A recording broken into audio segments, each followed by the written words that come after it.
Bonjour Cathy. Bonjour. Vous avez cofondé la start-up Murmuration, Oui. qui possède la marque Flokeo, et vous venez de lancer une plateforme de crowdfunding. Expliquez-nous. Alors, effectivement, nous venons de lancer une plateforme de crowdfunding qui s'appelle Flokeo Funding, qui est à destination de tous nos partenaires Flokeo qui souhaitent aller plus loin dans leur engagement dans le tourisme durable et proposer des projets de transformation ou de leur lieu ou de soutien d'une association locale qui permet d'aller encore plus loin dans leur engagement du tourisme durable. Et pour l'instant, vous avez combien de projets en ligne? Aujourd'hui, on a lancé la plateforme il y a 2 semaines. On a 3 projets en ligne, donc 2 au Sri Lanka, 1 à l'île Maurice. On a un 4e projet qui va être en ligne demain sur l'Inde. Et on attend encore des projets en Tanzanie. D'accord, très bien. Vous avez développé un calculateur d'émissions de CO2. Comment fonctionne-t-il? Alors, il est destiné à tout voyageur qui souhaite mesurer son impact, son empreinte carbone au cours d'un voyage. Donc, il y a une partie qui permet de calculer tout ce qui est consommation à domicile, une partie qui est la consommation pendant le voyage avec le transport et les activités qu'on fait dans le voyage. Et nous, on fait la différence en fait de tout ce qui n'est pas consommé finalement pendant que vous êtes en voyage pour avoir la vraie empreinte carbone liée purement au voyage. Et quelle méthode utilisez-vous? Parce qu'il y a beaucoup de manières différentes de calculer l'empreinte carbone. Alors on mesure surtout, on calcule surtout la consommation de CO2 des transports, la consommation CO2 de l'électricité, de la nourriture, quel est le type de consommation, végétarienne ou pas. Et en fonction de ça, on utilise du calcul assez classique de CO2. D'accord, en prenant la méthodologie de l'ADEME par exemple? Oui, tout à fait, bien sûr. D'accord, très bien. Vous avez développé également Murmuration? Oui.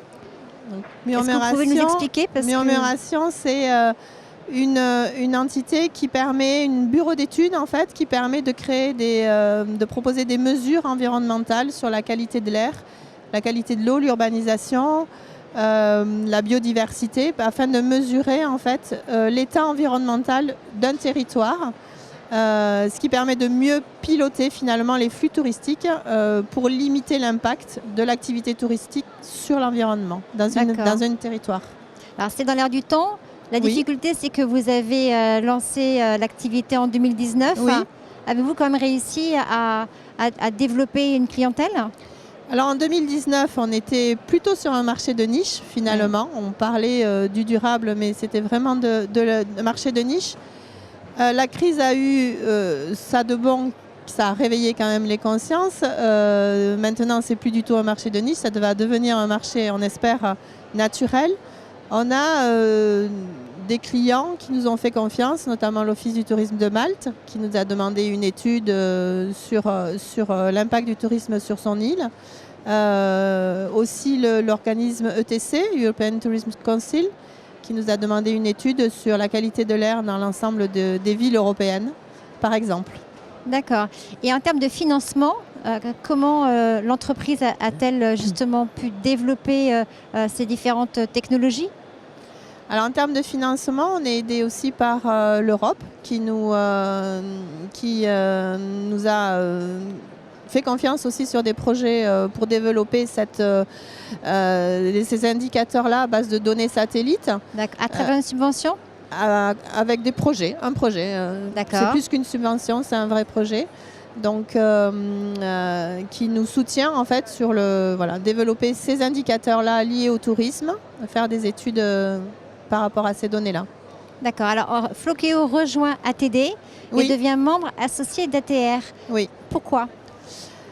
Pourquoi? Parce qu'on cherche des gens qui partagent les mêmes valeurs que nous et ça nous donne aussi une crédibilité et on a envie aussi d'amener notre pierre à l'édifice d'ATR et d'ATD et leur proposer aussi des actions concrètes pour aller dans le tourisme durable.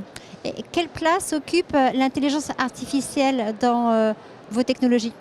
Alors, comme on utilise des données satellites, en fait, il y a c'est un volume de données très important, donc il faut savoir les traiter. Donc, il y a beaucoup de technologies de big data.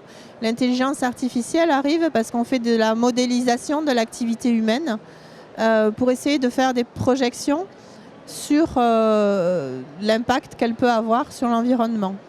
D'accord. Voilà. Très bien. Merci beaucoup, Cathy. Ben de rien, avec plaisir.